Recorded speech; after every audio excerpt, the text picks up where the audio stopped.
Smokers, where we light up in the latest of cigar culture while providing a healthy dose of humor and news. I'm your host, Cole Parker, with my fellow co-host, Jay Money. What's going on? What's up, good people? It's your boy, Jay Money. You know, we out here chasing back to the bag, chase us, baby. Oh, How you doing today? I'm doing great. So we went to bag. Hey, money bag. Money bag, yo. Yeah, all day. Yeah, I'll be hearing some wild shit about that, dude. You know, it is what it is. And today, in the house, Yes. we have the lovely, beloved Yes. Tanya from Gurkha Cigars. How you doing, T? I'm good. Thank you for having me. Thank you for coming. Absolutely. So tell me, how long have you been with Gurkha? You know, Gurkha, this is the first time we've even had Gurkhas on the show. Okay. So tell us how long you've been with them and a little bit about them. So I've been with Gurkha since June of 21. And so I'm going on 3 years this June. Okay. All right. And Gurkha's been around for 35 years. Wow. So, yeah. Okay. Well, that's great. Are they based in? They're based out of Miami, Tainted. Okay. That's awesome. Now, I always know one thing about Gurkha. They've always had a lot of faces. Mm-hmm. They got a long catalog of cigars. Yes. Right? Like, because I know, like, I get the email from, like, CI, from, like, Corona. Right. And they be like, here, you can get 1,000 Gurkhas. Pick one of these 1,000 Gurkhas. I know. Yeah. They definitely had to get away from that because I have some stores still trying to sell cigars they've had for 10 years. Right. So Yeah. it's, they had to have brick and mortar facings and online facings. So those lines have been divided. Really? People still want those cigars in the stores because they want to be able to buy one instead of buying a whole bundle. But Right. we no longer offer those stores. But there are still stores that have them. People do message me saying, where can I get the Beast? Where can I get the Rogue? And I know which stores in my area have them. So copy that. As a regional sales rep, what is your region? Let us know what that is, what that consists of. I have all of Georgia, all of Tennessee, all of Alabama, all of Kentucky. I have shops in South Carolina and Virginia. Okay, so you all in the South. Mm-hmm. Mid-South. Mid-South. I don't have Florida. So. Okay. And I don't have... Is that its own market, or is that part of a different region, or is that like its own market? Oh, Florida's by itself. It's yeah. by itself. Its own market. Yeah, it's its own market. So is that like the best state as far as retail for Gurkha, or? I would say. Okay. Yeah, I would definitely say it's up there. Well, it's always good to, make sure that somebody turns piss in your own backyard, so that way you at least have that territory marked, right? Yeah. So if they're based out of Miami, it's good they're doing that. Yeah, it's true, because the big boss is connected and he gets to travel to those areas just as hangouts. Okay. So that tends to drum up more business when the faces of the companies kind of come out. Right. Okay. Can y'all sponsor like any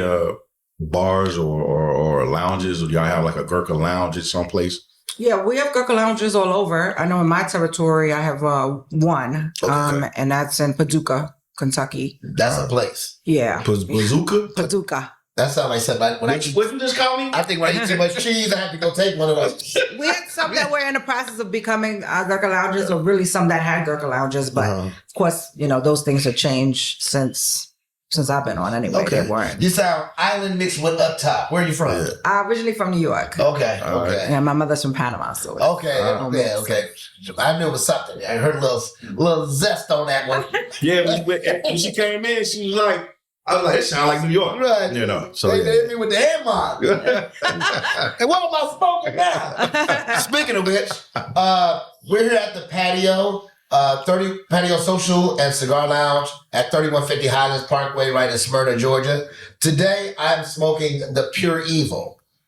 Pure Evil, one of Gurkha's line. So if you wouldn't mind telling us a little bit about the Pure Evil? Yeah, we released the Pure Evil in 2022. Okay. And that one has a Ecuadorian Rosado wrapper. It has a Nicaraguan binder and filler on that cigar. So it's going to give you a little pepper. Should give you a little spice. Yeah, I got a little leathery. I got a little bit of coffee up in it so far on the first light. But it's kind of hard until I get in the first first inch, first third. And then Jay, what you smoking? So I'm smoking the Gurkha Heritage. That almost took you out. Yeah, I want to make sure I say the right thing. You got a little grr in your Gurkha. Little grr. Okay, tell us about that one's Ecuadorian Habano. Also Ecuadorian Rosado on that one. And so it has a Nicaraguan binder, and it has a Nicaraguan, Dominican, and Connecticut broadleaf in the filler. So it's a lot a lot of complexity on that one. Okay. Awesome. All right. Good. But that's like that's been around for some time. The heritage. Yeah, heritage has been around for some time. Yeah. Is that one of the staples, or that's been around, like, because it's 35 years, it's been around at least 10? Yeah. It's definitely core line stuff. Okay. That's new, and this one has been around for a while as well. Okay, and what's one of that? the Cellar Reserves. This is a Cellar Reserve 18 year. Okay. So it has a red Corojo on the wrapper. It's Dominican binder and filler, so there's no bite on that. There's some earthiness, and it's 18-year aged tobacco in the filler. So that used to be my favorite Gurkha. Oh yeah. Yeah, for quite a while it was. I've always liked the Cellar Reserve line generally, but that one was. Oh, that's interesting. Yeah, I do tend to find the 15 years up there is like number 2 in the company, but 18 does really well for me here, and the 12-year, the platinum. Okay. It's the only Cellar Reserve that's made in Nicaragua, so that one tends to do really well in this area. That could be it, because my palate is pretty much Nicaraguan medium. Okay. Yeah, so that's like my go-to. It's like no matter what cigar I have, you put me in that profile, I'm gonna be all right. Right. That's kind of how I am. I mean, so with us not having farms or factories, our portfolio is pretty much divided between Nicaraguan and Dominican, and I tend to lean more towards the Dominican side. Really? Of the portfolio. Okay.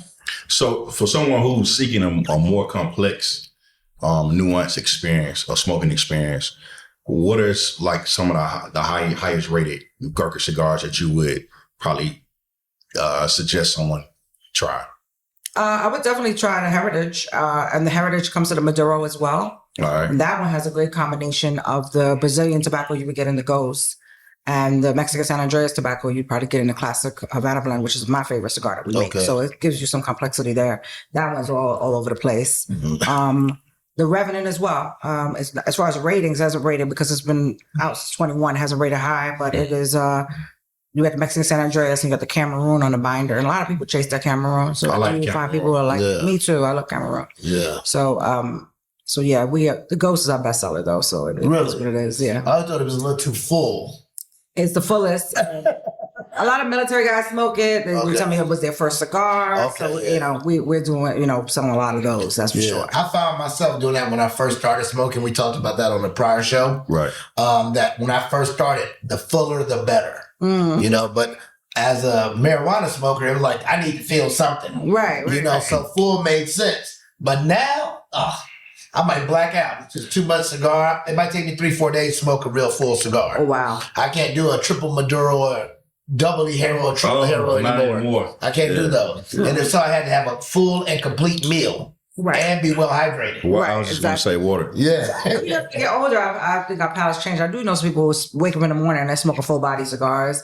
I tend to go mild to medium than full as the day goes on. Yeah, okay. So you end your day with full? I'll end my day with full. Really? Because I'm up a lot of hours. But also, that's me too. But that seems like that'll lay you down, so I understand it. Yeah, I'm going to lay down like that. I need to smoke a good indica. Yes. One day we'll be there. Not too much driving to do. Right. I guess you do. So you drive to most places, because it's all within a certain amount of hours, like a few hours, no matter what. Yeah, you could fly when you have to rent a car. I like to smoke and drive, and then it allows me to be able to stop and go where I want to go. Yeah. If I see a flea market, I'm like, let me pull over. You know what I mean? Do what I want to do. Right. And talk to yourself. The airports are just, and then the flights get delayed, and it's just a lot. But you lose out on the points. That's true. You lose out on the points. But I'm killing it on the hotels. Copy that. Because you still get it. Yeah, I'm still getting it. So how long have you been smoking? This should be 24 years. Okay, awesome. Yeah. You started before both of us. Mm-hmm. Yeah, I'm about good 15 to 16 in. Yeah, I started a long time ago. Yeah. Accidentally, so I got a cigar. Just like you said, it was full body, too full for me. Hoya Nicaragua Grand Consul. I smoked this since it's not as full. Right. My palate has changed. Absolutely. Well. I think the cigars probably were stronger back then as well. Okay. So, and I was sick and I was nauseous and I was like, what? Sound like Max, right? And me and a girlfriend started the same cookout. And she right now she smokes 24 years later. She smokes blondies and Crazy Alice and that kind of thing. Yeah. So she's never moved on. Some people it just scare you away. For me, I dove in. I wanted to know more. I went to Cuba, Nicaragua, Dominican Republic. Yeah. Going to the factories, doing tours, and being interested in the whole process. And some people it's like, oh no, I'll never go that route again. And sweet stuff does work for that, but I can't see myself doing the whole same thing for the whole 24 years. Are you Spanish speaking as well? No, just understand. I speak a little bit, but not as much as I should. Gotcha. So, I got a question. you have extensive knowledge. Obviously, you've been around and been to a lot of places. So for someone who is trying to get a more refined palate and a good and develop a good cigar tasting experience, what are some of the things that you would suggest, or some of the tricks, trades, anything that you would suggest they do? I would say if you do a little bit of homework on the cigars, and try different things from different regions, that'll be a good start. I'm a proponent for retrohaling. So if you're not getting a little bit through your nose, and you're really not getting, to me, you're not getting a full tasting experience, because you're tasting with your tongue, you're tasting with your nose as well. So I think people should try to do like cigar kind of 101s and try to figure out the process of smoking a cigar. Lighting a cigar, different experiences, whether you light it with a match, whether you light it with cedar, you light it with a torch. So if you want to expand your palate and figure out what you like tasting wise, do it all. Do it all. Yeah. Just do it all. Try it all. That's what I did. That makes sense. I read the books and I was just like, I was in the lounge being annoying because I was like, oh, you're not supposed to do that. You're not supposed to do this. Oh, what are you looking at your cigar for? They were dipping it in bourbon and I was crazy stuff. And I was like, but then I realized nobody wanted to know. Nobody cares. Nobody cares. What they want to do. Nobody cares. They want to do what they want to do, and that's it. So you just stay out of it. Just do what you do. Yeah, we had a show recently. We were talking about, being in your place of Zen, and some of the things that you would do. What are your traditional things? So there might be someone traditional to dip it in to a bourbon or spirit. It's just they heard it or saw it and thought it was cool. It's I mean, that's like smoking somebody else's cigar. It's like it's already wet. You gotta get around like, And then also you got when you're taking a draw, you take that liquid in. Yeah. And it's gotta be terrible. Yeah, that's what I I've tried it back in the day because I didn't know no better. I mean, it'll kind of like act as a defense to actually pulling. Well, you can't really pull that hard. Right. Because you're slurping. That's why. Exactly. Well, also the tobacco expands because it's wet. Yeah. So it makes it harder for a good draw. So okay. But it's good to do the pairings as well. So the pairing would involve sipping the drink, smoking the cigar, sipping the drink, as opposed to dipping it, because you're not tasting each individual experience and how they mesh well together. Because I actually read an article recently that when it comes to pairing, whatever cigar you do, as far as mild, medium, full, that's a beverage you do. So if you're going to smoke a mild cigar, have a mild beverage. Mm-hmm. If you're going to smoke a full body cigar, have like a dark red wine, or something that's very heavy. Even like scotch, things like that. In that medium area where we like to survive is that bourbon, that rum, something a little bit of sweet notes as well. But I thought it was good because it was just a real simplistic way to do a bourbon. I mean, a spirited cigar pairing. And it also lets you show that those lines are parallel. They definitely are parallel, and you want to enjoy both individually with one pairing the other. Right. Like if I ask someone, "What do you smoke?" and they say, "I'm smoking a Gurkha." I said, "What are you drinking?" They say, peach crown, and I said, well, what do you want to smoke? Oh, I want something grape. I'm like, do you want to enjoy the peach? Right. Because you're not enjoying the peach if you're putting grape with it. First of all, is this the dude? I probably would have punched him back down. He's But I was like, blue and a peach drink. So you could do one sweet or the other, but I think that I'm totally okay with somebody doing sweet. But if you got everything sweet, then you're just at a candy store. He's a fruit little guy. We're not doing, and you're not enjoying either one. Because I want he ain't smoking a cigar if you got anything great. I want my drink to taste like drink, and I want my cigar to taste like a cigar. I want it to be separate, and those two things overpower each other. So I'm like, it really don't matter. Don't ask my opinion. If you want grape and peach, then have at it. See, he eats cotton candy for breakfast.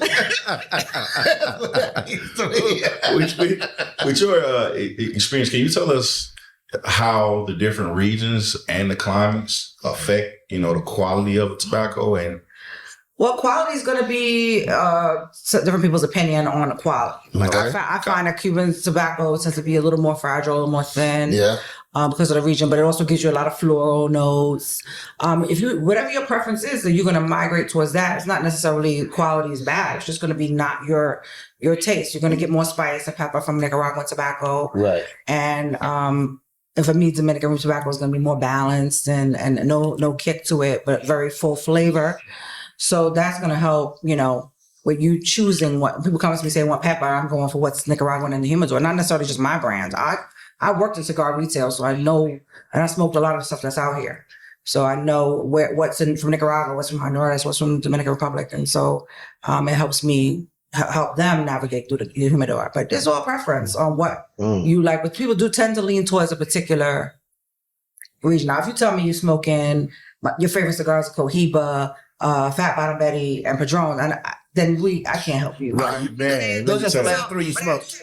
Randomly throw stuff out there, and then I'm like, well, you're not married to any particular region. You want what's popular, and most people just smoke what's popular. But if you're somebody I could tell by what you name that what region you're in and where you tend to like your palate to go. So after that, so like, personally, for a long time I was just like not gonna say anti-Gurkha, but outside the couple of cellar reserves I like, it just didn't draw me in the humidor, right? But this is a little bit more to my palate. I don't know, so maybe I need to look more into the newer releases. Like even the Heritage, to me, I like it, but it's gotta be like my second or third stick. right. You know? So I can only imagine that you've come into some type of conflict or friction or at least opposition when it comes to representing Gurkha. I know Gurkha's had a couple of situations where the audience, especially the black audience, wasn't the biggest fans. Oh, most definitely. Right. Yeah. So how do you deal with that opposition? Like, do you just be like, well, give us another try? Did y'all, hit with the Papa John's? Like, we changed we changed the sauce. Yeah. We changed the cheese. Yeah. We changed the meats. We changed the prices. Domino's said we gonna change everything. Like Papa John did a rebranding. Right. Papa John dude said the N-word or something, and now Shaq is Papa John. Right. You know what I'm saying? Well, you have to do it. You have to do it. It's something you're forced to do, and make for the betterment of the company, right? So, they were forced to. They were forced to make sure the lines were consistent. Because the complaints weren't just the things that hurt black people. There were a whole lot of people who weren't. I was selling cigars in a cigar retail, and we had the cigars. I didn't smoke them either. None of my friends did. Right. So we, because they weren't consistent. They were forced to be consistent. Go to the same factories. Some cigars we have made, the same people make Monte Cristo, Macanudo. So we're sticking with some certain people to make our cigars. Which helps. We went to Aganorsa. We got something coming out with AJ. Okay. So you have to do that, but it takes you a long time to clear your name. You can't. People come in and they don't trust it, but I do give a lot of cigars away. So like, oh, that wasn't bad. It wasn't bad. Or they used to be bad, and now they've come around. So that helps. But sometimes it's 2 years, and they're like, okay, we finally trust you. And I'm giving them probably 100 sticks. Right. You know what I mean? Right. So, I got Tinderbox that recently, and they were like, okay, we'll see, we see that things are good. I'm like, 2 whole years I'm giving you free cigars, Right. So The one in Memphis? Yeah. But that's 4 locations, you know what I'm saying? So once they said, I was like, yes, finally. She was like, you've been here a bunch of times. You're giving my employees a bunch of sticks. They enjoy them. You've been so now nothing else. Right. And I'm like, thank goodness, So, and I do that everywhere, So it's a process of that reputation, cigars. Some people don't want me coming in the door, I've got put out of shops, they see you, it's going to be a problem. So the majority of my region, Atlanta's a big market, but it's not, majority of my territory isn't this. So, they still don't necessarily want to see me. So how do you deal with the good old boy cigar shops? Because I go in and start talking to them. I'm comfortable in different scenarios. I have a law enforcement background, so I know how to find my niche and have a conversation and break down those walls. And most of them, once some of the customers get comfortable, they see you enough times, eventually they get comfortable and relaxed and start to really like you, you know what I'm saying? Yeah. So, and they start support you and come behind you and, making comments about, they follow me on social media. Yeah. You got old guys and they're like, oh, wear that skirt here, that kind of thing. But they, they stranger danger. Right. So they start getting comfortable, but you're like, hey, they're comfortable now. Right. One time I got some people that I got put out of shop. They cool with me now. You know what I'm saying? So, but I don't give up. I still come around. Doesn't matter how many times. New Yorker. Yeah. Right. Stay strapped. Exactly. What part of New York? From the Bronx. From the Bronx. Okay. Gotcha. So who was the last? Oh, that's where Big Ray's from. Big Ray's from the Bronx. Yeah. Okay. The last 2 guests was from Brooklyn. Yes. Okay. Y'all got something for New York at the time. Right. Well, not really. I'm from Los Angeles. It's just more from out here than LA people, I guess. Yeah. That I come in contact with. But I like people. So I'm one of those people who just truly enjoy people up to my level of comfort. Yeah. So, because like when we were talking about, bringing you guys on other things, someone had brought to our attention something about a George Floyd situation. Did you hear anything about that? From Baltimore? No, yeah, the George Floyd situation in Baltimore. Yeah. I thought you were talking about Gurkha. I'm like, George Floyd. But they said that the owner from Gurkha said some disparaging remarks or something. I know that before you got there. Are you familiar with that? Yeah, I gotta talk about it all the time. Okay. So I was a police officer there, so I know all about that side of things. Okay.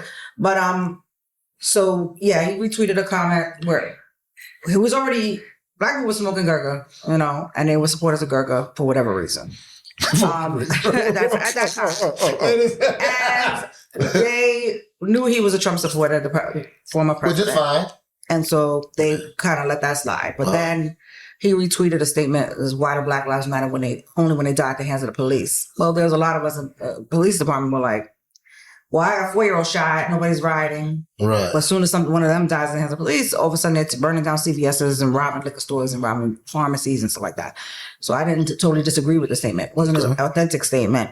But then he came behind and said that his account was hacked. And of course, that really pissed everybody off. Right. They just kind of boycotted the brand. Yeah. Right. And I think people were really hurt. So they kind of, you know, it's lasted a really long time. I mean, this happens. Now we're going on 5 years. Right.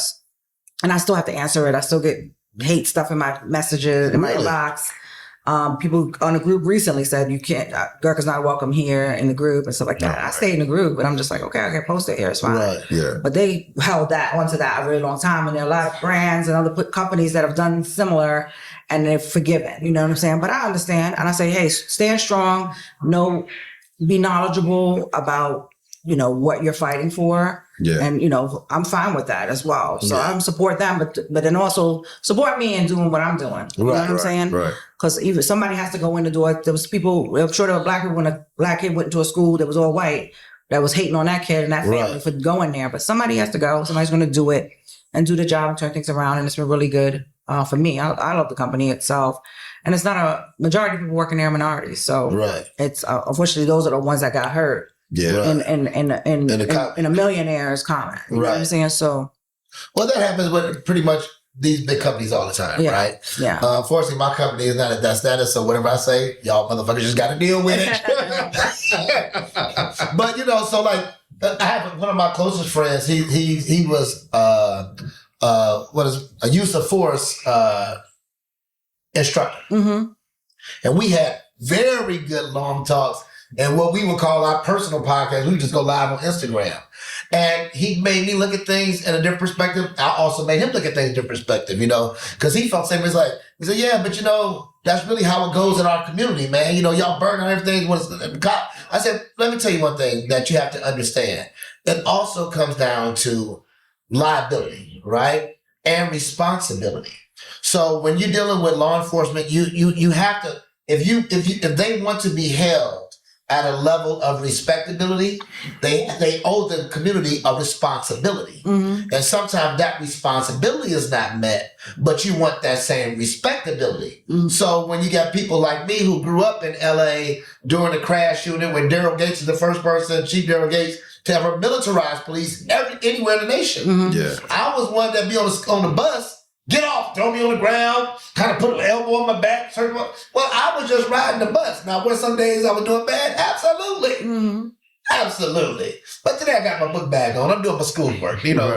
And hold me accountable for what I am. So now when I deal with these things, when I deal with you kicking my behind, when I deal with you drop me off in the opposite neighborhood, when I'm dealing with all this, and then that happens in the community, well, of course, I'm more than mad at little boo-boo who done shot somebody, because we all know little boo-boo crazy. Right. But we hold you at a different standard. Yeah, I think it's compounded. You're right. It's compounded, though. Yes. It's not really just one incident. Or it never is. It's always I'm the same way when cops get around and I get pulled over and I'm like, okay, but you know, and I've always been, even when I was a cop, I was like, okay, they're going to do something crazy. Right. You know what I mean? But that's terrible. So, it is terrible to have to look that way, but it was that way. You know, I've said, well, yeah, I've still got tickets. It's like, you're not police. You don't have, I still have guns in the trunk. Oh, you're not police if your gun's not on you. I'm like, oh Lord.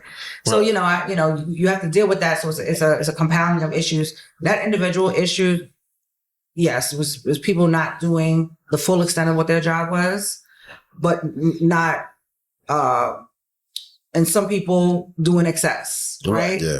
But it's such a small amount. I shot somebody. So, I mean, I know nobody wants to be in that position. No one wants to do it. No one wants to. Wait a minute. Nobody wants to be involved in that.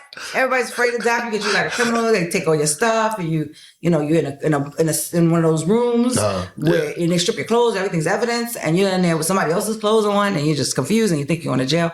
So and this is being law enforcement. Take all your stuff on the street. Right. Take your guns, all your weapons, everything else, put it on paper and crime labs, photographing it. Chaplain comes and talks to you. Right. The attorney, you got to call him. It's a whole shit. Nobody wants that shit shot. Right, you know what I'm saying?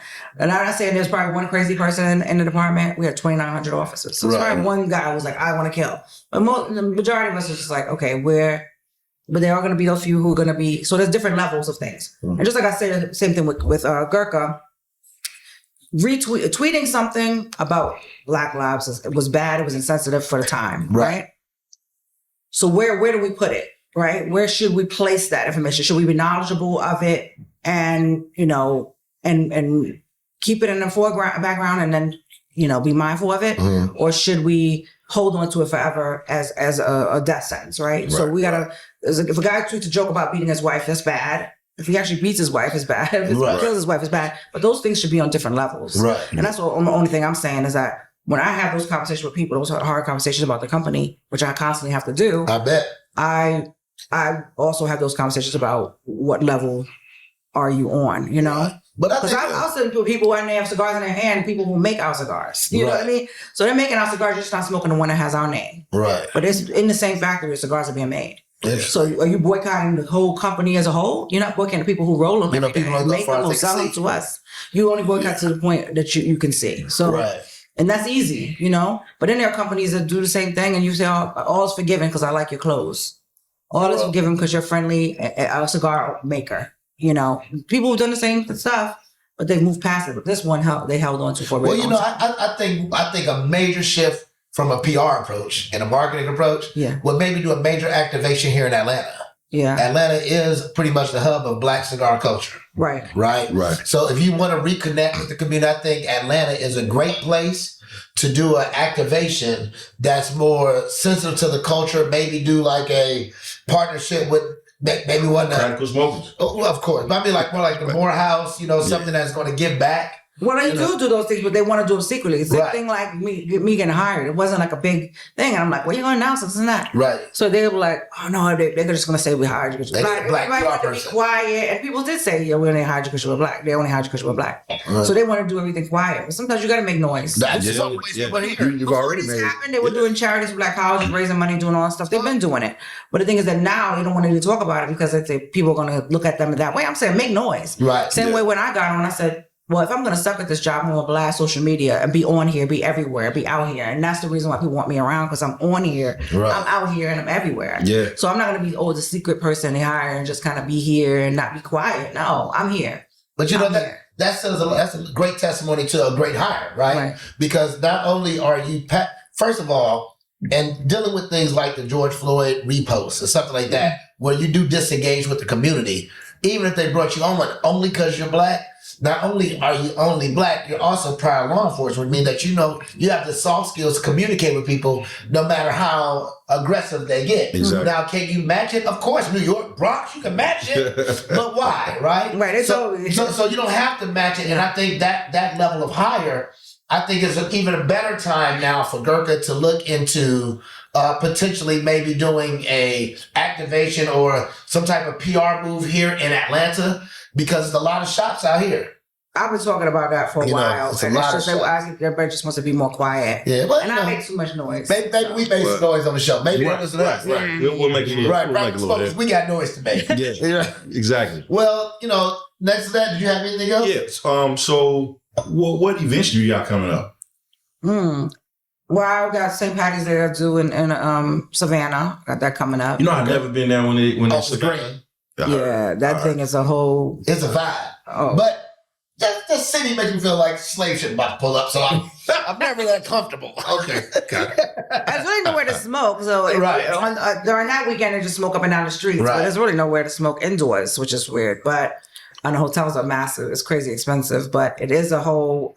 They sell a crap ton of St. Patrick's Day stuff down there all year long. Really? Okay. So when Oh, yes. and when actual time comes, everybody just floods down there and in the streets and they're drunk as hell, and it's interesting. Okay. And so I was doing a 1-day event, which turned into like a 2-day event, which will probably turn into like a 3-day event. Okay. But people are there, and I got that coming up. And that's March 17th weekend or whatever that time is. That Yeah, weekend. we're supposed to be at PCA, so we probably won't make that one, but in the future, do keep us plugged in what you got. Oh, so you going to PCA? Yeah. Yeah, I'll be in PCA. Yeah. That's the following weekend. Right. Practical Yeah. Smokers will be in PCA. All right. Yes. Definitely see you there. Oh well, thank you for coming. You know, I'm actually enjoying my red Pure Evil. I'm gonna say Red Devil. No, Yeah. Pure Evil.